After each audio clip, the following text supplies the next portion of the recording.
नमस्कार, मी अभिजित खांडकेकर तुम्हा सगळ्यांचं स्वागत करतो आजच्या भागात। आपण पाहत आहात क्रिमिनल्स, चाहूल गुन्हेगारांची। कधी कधी आपण दुर्दैवानं चुकीच्या माणसांच्या जाळ्यामध्ये अडकतो आणि एका दुष्टचक्रामध्ये फसल्यासारखी आपली अवस्था होते। यातनं बाहेर पडायची आपली खरं तर खूप इच्छा असते, पण एखाद्या दलदलीत माणूस जसा फसत जावा तसं काहीसं आपल्या बाबतीत होतं। आजची ही गोष्ट अशाच एका मुलीची आहे।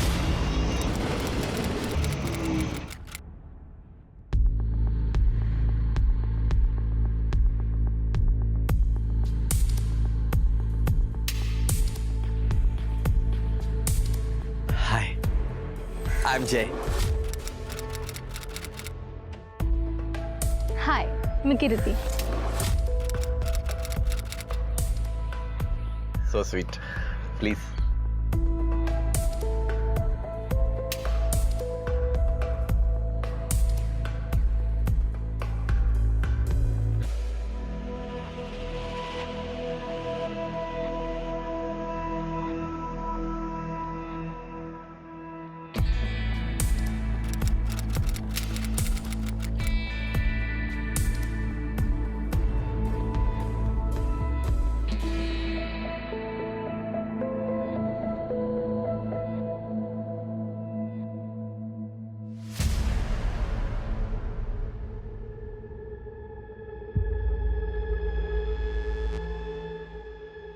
प्लीज प्लीज माझ्यापासून लांब राहा। कीर्ती, अगं काय झालं? अशी का रिॲक्ट करतेस? तू माझ्यापासून लांब राहा, माझ्या जवळ येऊ नकोस। अगं आपलं प्रेम आहे ना एकमेकांवर। नाही, तू प्लीज माझ्यापासून अगं, लांब राहा, ऐक. प्लीज। अगं ऐकू कीर्ती, कीर्ती, कीर्ती थांब। अगं थांब ना कीर्ती। कीर्ती, अगं लागेल तुला। तू सोड मला, तू अजून कसा वागलास? काय झालं? हा माझी छेड काढतो। काय मुलीची छेड काढतो हा? तसा नाहीये। मारा याला. यार, बोलवतो त्या. चला यार, पोलीस स्टेशनला घेऊन चला. अरे ऐकायला तू हा साहेब साहेब मी खरंच काय केलं नाही हो, ही खोटं बोलते हो साहेब। बोल लागते तुझी बोल.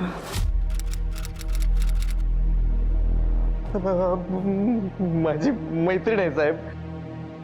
बरेच महिन्यांपासून आम्ही एकमेकांना ओळखतो। सोशल मीडियावर आम्ही फ्रेंड्स झालो आणि एकमेकांना भेटायला लागलो।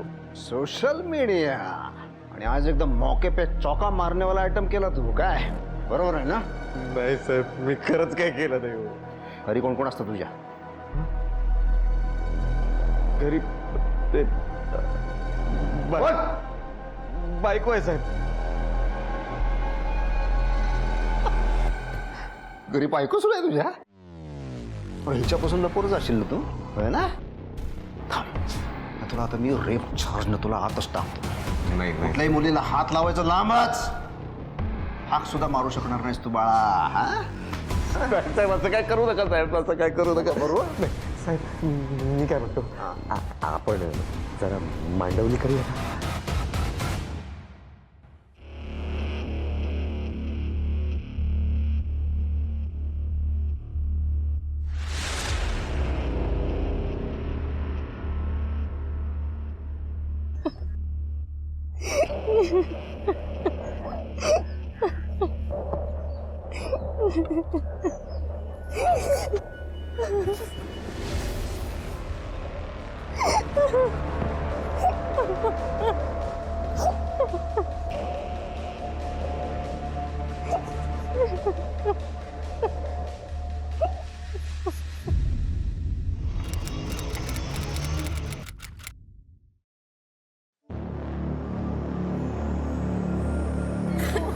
तुला कितीदा सांगितलं आई आई अगं काय झालं?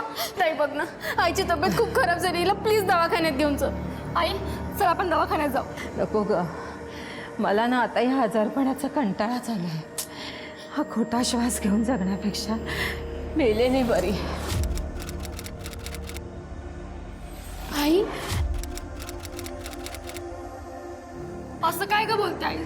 आई चल ना आपण जाऊ। चल ना ग आई, आई चल ना ग।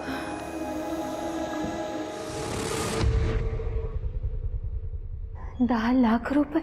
हो, एवढी औषधं देऊन सुद्धा ह्यांच्या छातीत कफ जमा होतोय। सो आता आपल्याला ॲडव्हान्स लेवलचे उपाय करावे लागणार.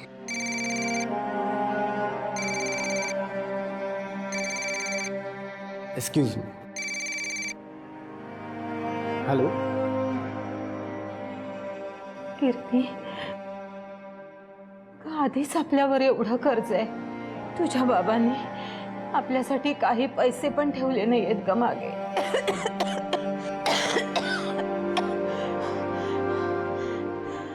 त्यात आपल्या घराचं टेन्शन, शिकाचं शिक्षण, तुमचं दोघींचं लग्न, तुझ्या एकटीच्या नोकरीत, हे सगळं कसं शक्य आहे? अगं तुझ्या तब्येतीपेक्षा काहीच महत्वाचं नाही आहे अगं. तू नको काळजी करू. मी बघेन पैशांचं काय ते करते मॅनेज.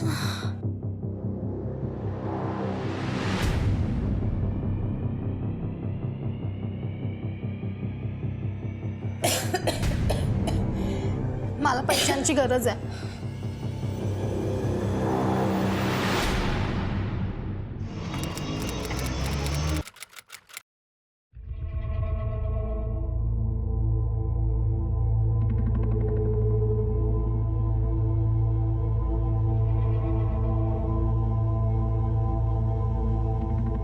पाणी.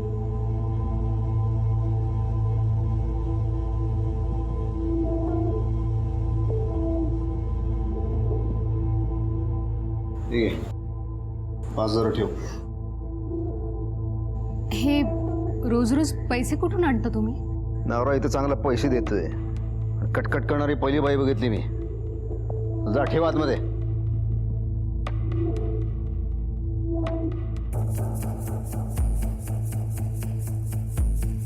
ते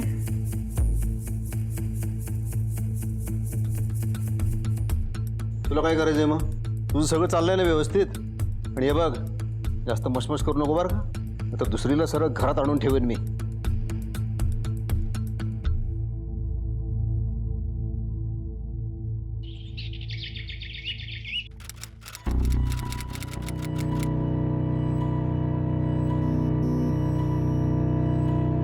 तुझ्याबरोबर अफेअर झाला आणि मला समजलं की सगळेच पुरुष एका टाईपचे नसतात.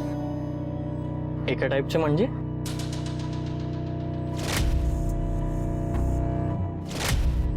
माझा याआधी एका मुलाबरोबर अफेअर होतं, पण त्याने माझा गैरफायदा घेण्याचा प्रयत्न केला.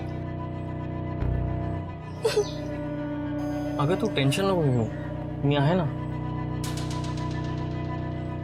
तू हे असं तसं काही करू नकोस प्लीज. अगं कृती, मी तर फक्त तुला जवळ घ्यायचा प्रयत्न. नाही, मला समजलंय की तुझ्या पण मनात तेच आहे.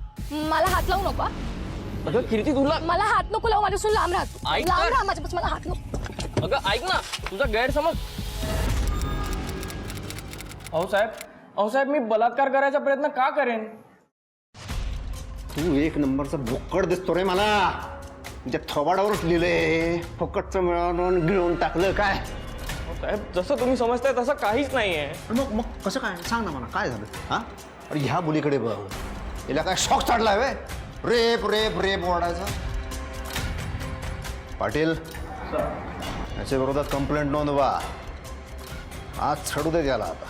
अहो साहेब, मी रिक्वेस्ट करतो, घरच्यांना काहीच नका सांगू प्लीज. त्यांना शॉक बसेल. शॉक बसेल ना? अरे बसलंच पाहिजे ना. आणि असा तसा नाही, मजबूत बसला पाहिजे, एकदम कडक. ओ साहेब काहीतरी बघा ना, काहीतरी घेऊन हा मॅटर इथेच संपवून टाका.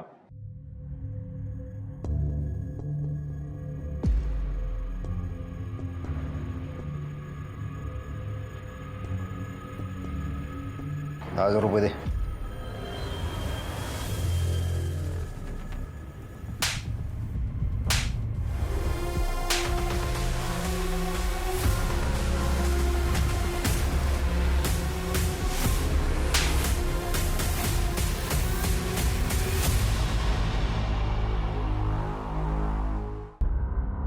सर, ही मुलगी सारखी सारखी कंप्लेंट करायला येते, या तुम्हाला संशयास्पद नाही वाटत का? अरे संशयास्पद काय आहे? एखाद्या मुलीवर कोणी अतिप्रसंग करण्याचा प्रयत्न केला तर ती कुठे जाईल? पोलिसांकडे जाईल ना. पण सर, एकच मुलगी एकाच महिन्यात 2 वेगवेगळ्या लोकांच्या बाबतीत सारखीच कंप्लेंट कशी काय घेऊन येऊ शकते? ए दीड शाण्या, पोरगी आहे ना तुला? मुलगी आहे ना? मला हे सांग, जर का तुझ्या मुलीच्या बाबतीत असं घडलं ती एकदाच कंप्लेंट करून गप्प बसेल वे? हा, नेक्स्ट अटेम्प्टला ती कंप्लेंट करायला परत येणार नाही? बोल ना, तेवढी अक्कल आहे ना तिला? स्वतःच डोकं जास्त वापरायचं नाही. बघा कामाला लाग, चल. हे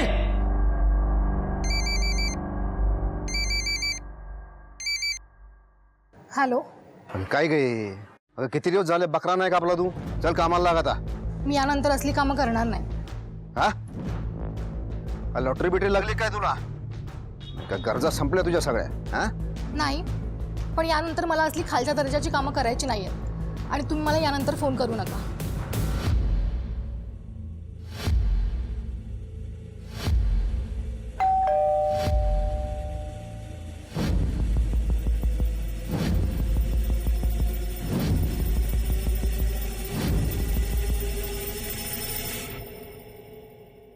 नमस्कार मावशी. नमस्कार नमस्कार. तब्येत पाणी वगैरे सगळं व्यवस्थित आहे ना? अहो, तुमची कीर्ती आणि मी एकत्रच काम करतो. तर बऱ्याच दिवसापासून तिचं जरा काम पेंडिंग आहे. म्हटलं घरी जाऊन विचारून यावं, ते कामावर काय येत नाही म्हणून. अगं पहिल्यांदा आलोय घरी मी. काय चहा कॉफी सरबत विचारायची पद्धत आहे का नाही काय? पण कीर्ती रोज कामावर जाते. अहो मावशी, मी जे म्हणतोय ते वेगळं आहे हो. पार्ट टाइम जॉब आहे. हो ना काय कीर्ती? पार्ट टाइम जॉब आहे ना? धन्यवाद. आणि मावशी तुम्हाला सांगतो, या पार्ट टाइम जॉबचे जास्त पैसे मिळतात बरं का, नोकरीपेक्षा. आणि काम पण काय फार कठीण वगैरे नाही, एकदम सोपं काम आहे. कीर्ती, तू मला काही बोलली नाहीस बाळा. अगं ते मी तुला सांगणारच होते. अहो मावशी, मी सांगतो की. काय ग सांगू? मावशी, तुमची कीर्ती आहे ना एकदम गुणी बाळ आहे. समाजसेवा करते ती, म्हणजे लोकांचे प्रॉब्लेम सोडवते आणि त्याच्याबद्दल तिला पैसे मिळतात. इतकं सोपं काम. चल कामावर चल.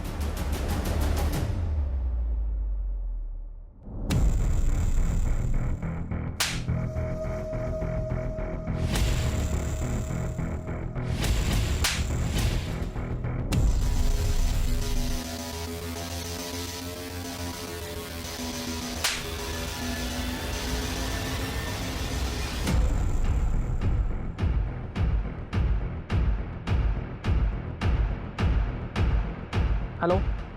Hello sir.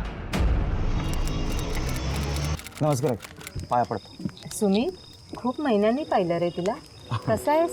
मी मजेत. तुम्ही सगळे कशा? मस्त. कधी आलास तू? अगं कालच प्रोजेक्ट संपला, सो बॅक टू मुंबई. अरे वा, चहा घे ना. हां थँक्स. आहे तू पण. कीर्ती कुठे आहे? तिचा फोन लागत नाही. अच्छा, म्हणजे तू फक्त ताईलाच भेटायला आलास? अगं तसं नाही, मी तुम्हा सगळ्यांनाच भेटायला आलो. आणि महत्वाचं विसरलो बघ. हे बघ, वाव, तुला परफ्यूम आवडतं ना? हा खूप मस्त आहे. माझा आवडता आहे हा. म्हणून आणलाय. तुझ्या अजूनही लक्षात आहे? मी दुबईला फक्त 6 महिन्यांसाठी गेलो होतो, कळलं ना? परमनंट नाही. Thank you Sumit, thank you so. Thanks. Most.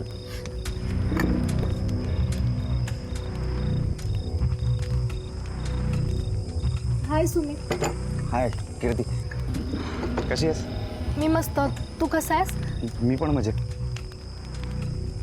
आई, मी काय म्हणत होतो, कीर्तीला जरा वेळ म्हणजे बाहेर घेऊन जाऊ का? चालेल का? म्हणजे हो हो, जा ना, जा. कीर्ती चालतेस? हो.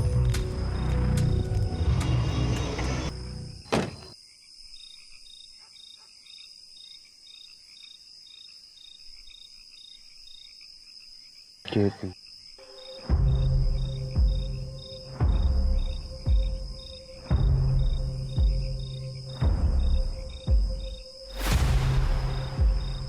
कीर्ती, अगं काय झालं?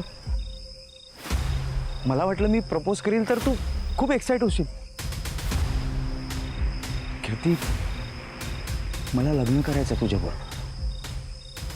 सॉरी सुमित, माझ्यावर खूप जबाबदाऱ्या आहेत रे, आणि त्या पूर्ण झाल्याशिवाय मी लग्न नाही करू शकणार. कीर्ती, त्या सगळ्या जबाबदाऱ्या आपण मिळून पार पाडू. Trust me. नाही सुमित, प्लीज तू या लग्नाचा विचार आता तरी डोक्यातून काढून टाक.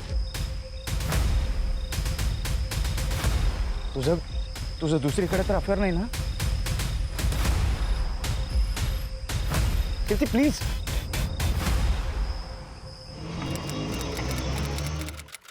का बोललात मला? आली का तू? काय आहे, पुरुषाला भूक लागली आणि जर का त्याला घरी जेवण नाही मिळालं तर तो उपाशी राहत नाही का? बाहेर जाऊन असं एक चमचमीत असं पोट भरून खाऊन घेतो. आणि काय माझी बायको आहे ना, ती जरा माहेरी गेली का, त्यामुळे जरा माझ्या खाण्याची बंद झालं तिला. म्हणून तुला बोलवलं. प्लीज तुम्ही असं काही करू नका. मला घरी जाऊ द्या, माझ्या आईला बरं नाही. अगं या खोट्या रेप केसमध्ये आरडाओरडा करून तू कंटाळली असशील ना यार. या गोष्टीची खरी मजा घे की जरा.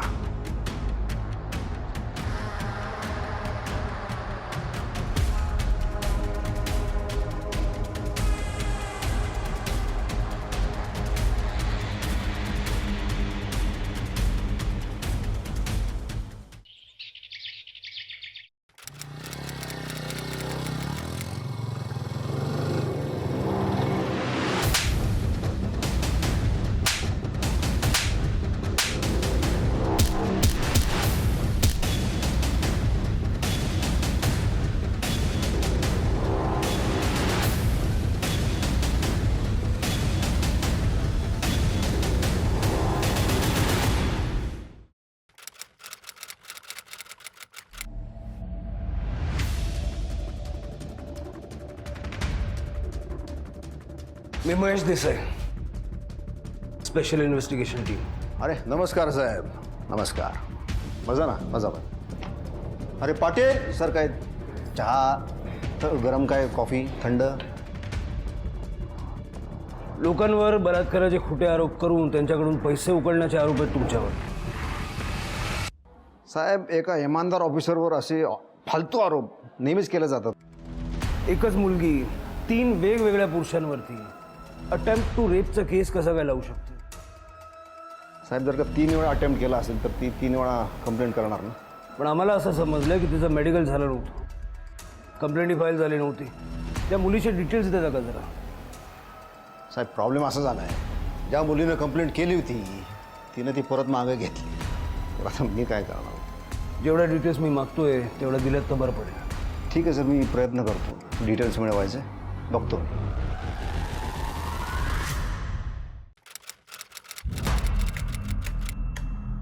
श्वेता, तांबे हुशार आहे, पुरावा सोडलेला नाही आहे. सर मग आता या पोलीस स्टेशनमध्ये जेवढ्या फाईल्स आहेत सगळ्या चेक.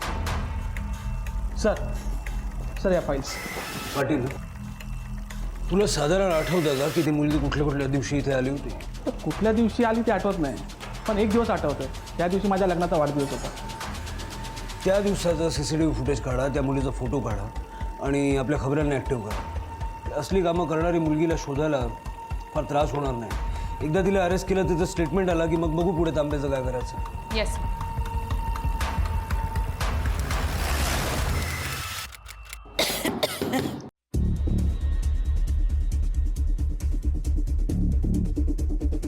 आपण कोण? संदीप जाधव, कीर्तीशी बोलायचं. सर ताई घरी नाहीये. कुठे गेली? तिचा मोबाईल पण बंद आहे. सर ती गेल्या 2 दिवसापासून घरीच आलेली नाहीये. आम्हालाही कळत नाही की ते कुठे गेली आहे. मग तुम्ही पोलिसांना कळवलं नाही का? सर आम्हाला वाटलं ते येऊन जाईल घरी, पण आणखी आलीच नाही. म्हणून आता मी कंप्लेंट द्यायलाच जात होतो. हा पाटील,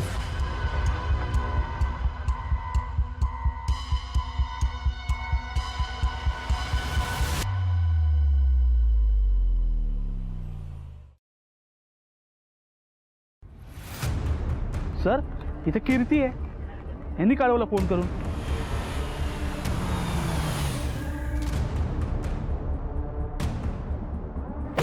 एक मिनिट साहेब, तुम्ही स्पेशल इन्व्हेस्टिगेशन ऑफिसर आहात ना. हे असल्या केसला तुम्ही हात नाही लावू शकत. अहो तुमच्या अखत्यारीत ती बसत नाही. हटेल. बॉडी पोस्टमॉर्टमला पाठवा. मुळात कीर्ती हे कशासाठी करत होती हे स्पेशल ऑफिसर देसाई यांना शोधून काढायचं होतं. पण ज्या कीर्तीच्या खोट्या बलात्कार प्रकरणानं या सगळ्या प्रकरणाला सुरुवात झाली तिचाच खून झाला होता. त्यामुळे देसाई आणि त्यांच्या सहकाऱ्यांसमोर एक फार मोठं आव्हान उभं राहिलं होतं. एकीकडे तिचा मारेकरी शोधायचा होता आणि दुसरीकडे हेतू सुद्धा शोधायचा होता. तांबे कितीही शातीर असला तरी देसाईंना त्याच्या तोडीस तोड असावं लागणार होतं. म्हणून देसाईंनी वरच्या अधिकाऱ्यांची रीतसर परवानगी घेऊन या केसची सगळी सूत्र आपल्या हाती घेतली. त्यामुळे आता तांबे पोलीस स्टेशनला तेव्हाच येऊ शकणार होता जेव्हा देसाई त्याला बोलवतील.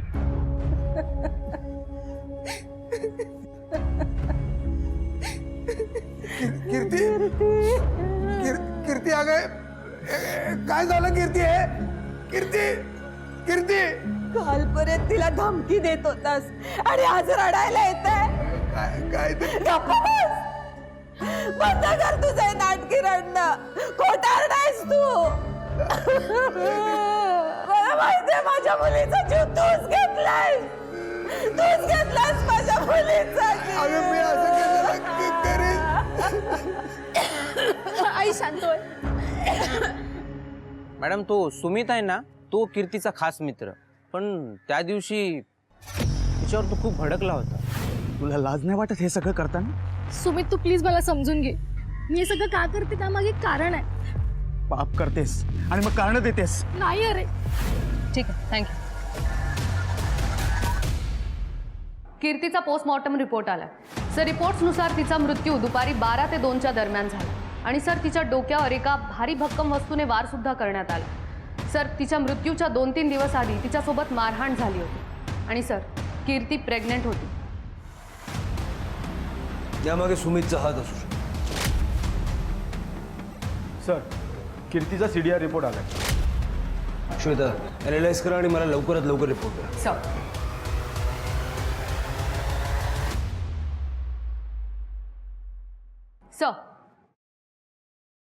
सर कीर्तीचा CDR चेक केला. सुमित आणि तांबे यांच्याशी तिचं वरच्यावर बोलणं व्हायचं सर. तांबेच्या विरोधात पहिला पुरावा. त्याला उद्या सकाळी इकडे हजर यायला सांगा. Yes sir. कीर्ती त्या दिवशी कुठे गेली होती? सर तिचं ट्रॅव्हल कांदिवली ते मालवणी परिसरातलं आहे आणि तिचा मोबाईल दुपारी 1 वाजता बंद झाला सर. त्या एरियामध्ये चौकशी करा. विचारा बघा कोणी तिला बघितलं का. Yes sir.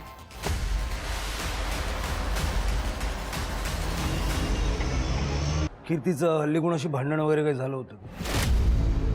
कारण आम्हाला कीर्तीच्या मृतदेहावर मारहाणीचे काही ओरखडे दिसून आलेत. नाही सर. ते कोणाशी का भांडे? उदय तांबे हे नाव कधी ऐकले का आधी? नाही सर. कुठल्या पोलीसवाल्याचा तिच्याकडून उल्लेख झाला असेल किंवा पोलीसवाला घरी आला असेल असं कधी झालं होतं? नाही. सुमितबद्दल तुमचं काय मत आहे? तो खूप चांगला मुलगा आहे सर. म्हणजे तो तिचा सगळ्यात जवळचा मित्र होता ना. तुमचा धीर इकडे धमक्या द्यायला यायचा. दळभद्री आहे तो मेला जाण्या.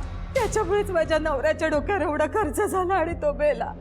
कीर्ती होती म्हणून या घरात तरी आम्ही राहू शकलो. ते तर आम्हाला धक्के मारू द्या घरात बाहेर काढलं असतं. शेवटचा तो इकडे कधी आला होता? गेल्या आठवड्यातच आला होता. तेव्हा सुद्धा पिऊन आला होता मेला. नमस्कार. अरे नमस्कार. ए बारके. नमस्कार. किती वेळा सांगितलं तुला की इथे दारू पिऊन तमाशे करायचे नाहीत? आता मी काय सांगतो ते ऐकायचं. तुझ्या बापाने हे घर माझ्या नावावर करून दिलंय. त्याला पैसे दिलेत मी. पैसे. तेव्हा आता 2 दिवसात इथून हालायचं. कळलं? हालायचं नाही जाणार. जा. काय करणार तू? काय करणार? तुला सांगतो काय करणार. कीर्ती परत जर दारू पिऊन आलास ना तर तुझी पुन्हा पोलीस कंप्लेंट करीन मी. तू माझी पोलीस कंप्लेंट करणार. आता बघ मी काय करतो तेच बघ तू. तू का आम्हाला घरात बघू नको तू. मला ऐक. मला ऐकलं. सोडू नको. तांबे तुझी मेडिकल करावी लागेल. कीर्तीच्या PM रिपोर्टमध्ये असं लिहिलं आहे की ती प्रेग्नेंट होती. त्याच्याशी माझा काय संबंध आहे? आम्हाला शंका आहे की ह्याच्यात तुझा पण हात आहे. अहो साहेब, आपलं पोलीस खातं शंकेंवर चालत नाही, पुराव्यांवर चालतं. पुरावा असेल तर दाखवा पुरावा, आपण मग पुढचं बोलू. मग काय ते तेवढ्यासाठीच मेडिकल करायची. मात्र कोर्टाची ऑर्डर आहे का तुमच्याकडे? कीर्ती जगतापचे कॉल डिटेल्स आहेत आमच्याकडे. आपण आपल्या मित्रमैत्रिणींशी किंवा नातेवाईकांशी बोलतो, साधारण तेवढा वेळ तू कीर्तीशी बोललायस. साहेब काय, तिचा एक काका आहे, तो तिला जाम त्रास द्यायचा. त्याची कंप्लेंट सुद्धा केलेली आहे तिने माझ्याकडे. कंप्लेंटची कॉपी आहे ना, फाईलमध्ये आहे की, बघायचं असेल तर बघा तुम्ही. त्याचा काका जेव्हा जेव्हा तिला धमक्या द्यायचा ना, तेव्हा तेव्हा ती मला फोन करायची. मग त्या 3 मुलांनी रेप केला असं तू म्हणतोयस, पण त्याच्या कंप्लेंटची कॉपी नाही. आणि हा कोण तो काका नुसत्या धमक्या द्यायचा, त्याच्या कंप्लेंटची कॉपी आहे. आणि त्याला तर एकदा आत पण टाकलं होतं ना तू. मनमर्जी चालली आहे तुझी. कीर्तीचा खून झाला त्या दिवशी कुठे होतास? माझ्या छातीत दुखत होतं, डॉक्टरकडे होतो. कुठल्या डॉक्टरना? डॉक्टर रमेश पवार.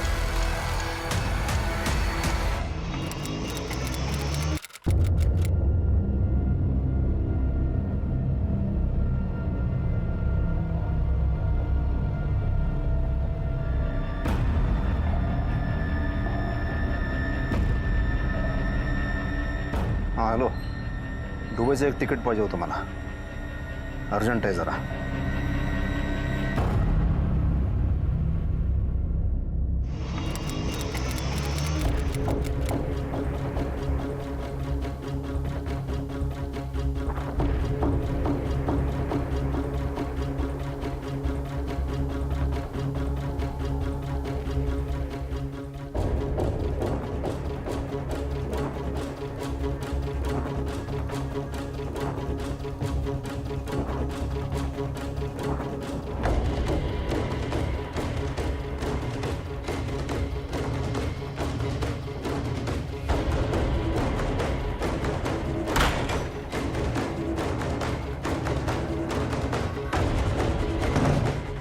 शिखा,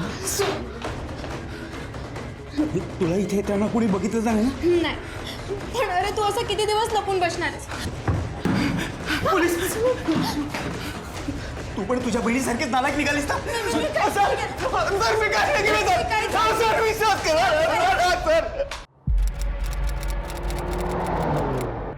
मला कीर्तीचा खूप राग आला होता साहेब, पण मी तिचा खून नाही केला. पण तू तिला तशी धमकी दिली होतीस. साहेब मी मान्य करतो, मी धमकी दिली होती, कारण तिच्या वागण्यामुळे मी खूप डिस्टर्ब झालो होतो. मला कीर्ती खूप आवडायचीच, लग्न करायचं होतं मला तिच्याशी. पण तिच्या उत्तराची वाट बघतानाच मला माझा एक मित्र भेटला. तुला सांगू, कीर्तीने जर का एकदा हो म्हटलं ना तर फुल लाईफ सेट. यार, कीर्तीसारखी मुलगी ना लाईफमध्ये असण्यासाठी ना नशीब लागतं. अरे इतक्या वेळपासून कीर्तीच्या नावाचा जप करतोय. अरे वहिनीचा फोटो वगैरे दाखव. अरे यार, बोलण्यामध्ये विसरूनच गेलो.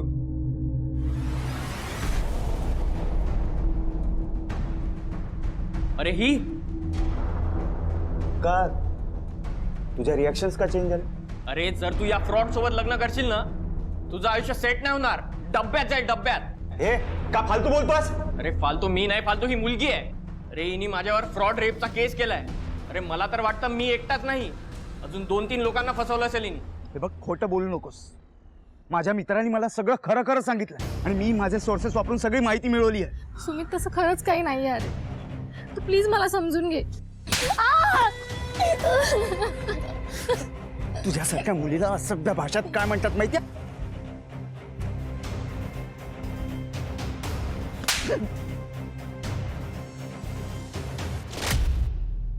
तुझं आणि सुमितचं नेमकं काय चाललंय? सुमितला जेव्हा पहिल्यांदा कळलं की ताई लोकांना अशा खोट्या रेप केसमध्ये फसवते, तेव्हा तो खूप संतापला. त्याने ताईला धमकी पण दिली. मलाही विश्वासात घेऊन त्याने हे सगळं सांगितलं. मला ताईचा खूप राग आला, पण ती या विषयावर काही बोलायलाच तयार नव्हती. नंतर सुमित त्याचं सगळं फ्रस्ट्रेशन माझ्याकडे घेऊन व्यक्त करायला लागला. मग आमच्यातली मैत्री वाढत गेली. आणि एक दिवस, हे बघ सुमित, ताई जे पण वागले ना, तू सगळं विसरून जा. आपण देवाचे आभार मानूयात. असं समजूयात की तिच्या वेडेपणामुळेच आपण एकमेकांना भेटलो. I love you Sumit. I really love you.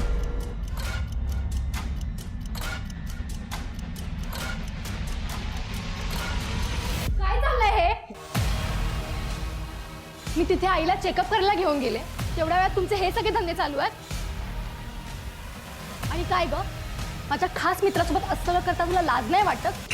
याचा अर्थ ती तुझ्यापासून प्रेग्नंट होती. तिने तुला तिच्या बहिणीसोबत पकडलं, तू तिला धमकी दिलीस, आम्हाला म्हणालास की तू तिला दुसरीच धमकी दिली आणि तू तिला मारलं.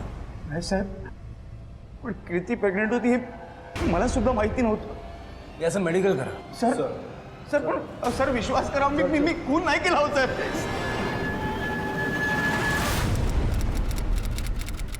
मेडिकलला घेऊन जायला आलो. कोर्टची ऑर्डर.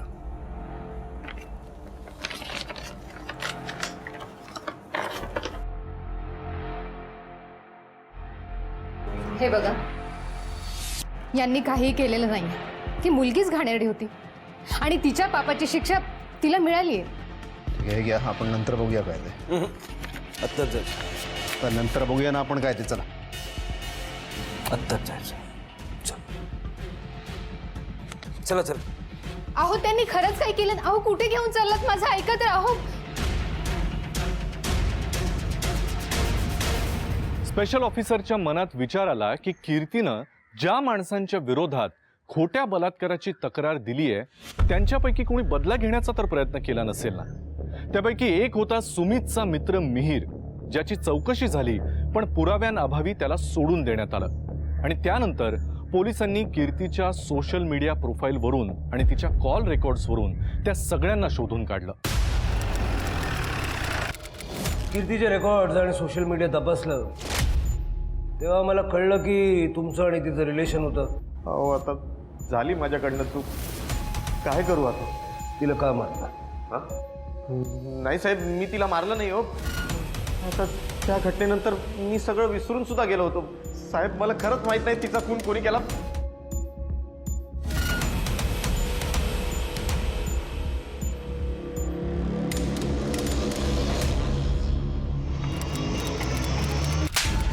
लाज नाही वाटली का रे? मेलेल्या भावाच्या घरावर डोळा ठेवून होतोस. अहो नाही साहेब, ती लोक खोटं बोलतायत. मी माझ्या भावाला कर्ज दिलं होतं. कीर्तीचा खून झाला त्या दिवशी कुठे होतास? त्या दिवशी मी गावी गेलो होतो.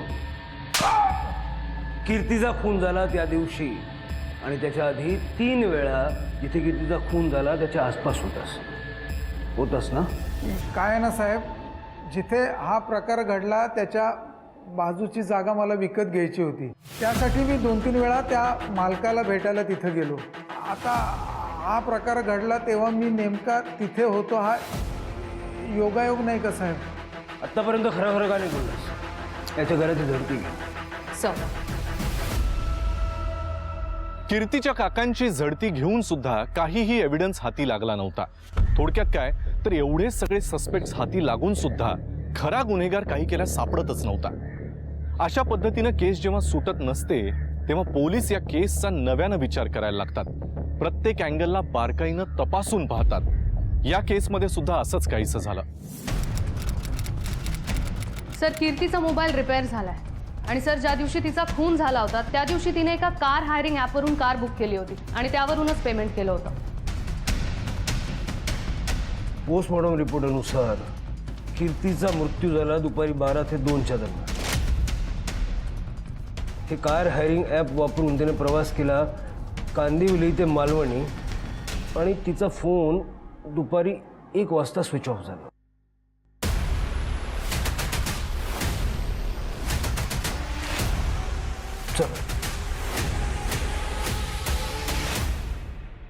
आता सगळं खरं सांगा, नाही तर आम्हाला आमच्या पद्धतीने विचारावं लागेल. हे बघा, कीर्ती इथे यांना भेटायला आली होती, पण हे इथे नव्हते म्हणून ती परत निघून गेली. ती यांना भेटायला इथे का आली होती? पोलीस स्टेशनला का नाही? ते मला माहीत नाही. ते तिथे नव्हते म्हणून ती इथे आली असेल. तिचं काहीतरी अर्जंट काम होतं. इथून परत कधी गेली? मी सांगतो, ती इथून परत जिवंत नाही गेली, कारण तुम्ही तिचा खून केला. कीर्ती आल्यानंतर 50 मिनिटांनी एक डॉक्टरची गाडी तुझ्या घरी आली. डॉक्टर तुझ्या नवऱ्याचा मित्र आहे. कीर्तीचे खूप बारीक असे ब्लड सॅम्पल्स आम्हाला त्या गाडीत सापडले. बॉडी कुठे डंप केली, कशी डंप केली ते मला सांगतो पुरा. चला चला बघू नका, चला. चला. तांबे, तुझ्या बायकोने तुला लँडलाईनवरनं कॉल केला, ज्याची वेळ कीर्तीच्या खुनाच्या जवळपासची. तू बरं नसण्याचा बहाणा केला आणि तुझ्या त्या भाडेकरू डॉक्टरकडे गेलास.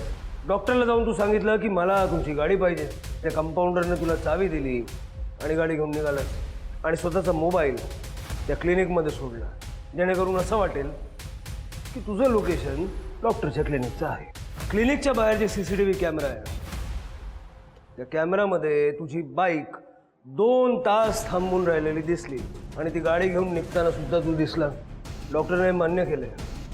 मग तुझ्या घराच्या जवळचं CCTV फुटेज चेक केलं. ती गाडी नेमकी तुझ्या घराकडे आली, पण त्या गाडीत तू नव्हतास. हे बघ, आता तू मान्य कर किंवा नको करू, तुझ्या विरुद्ध सफिशियंट पुरावे आहेत.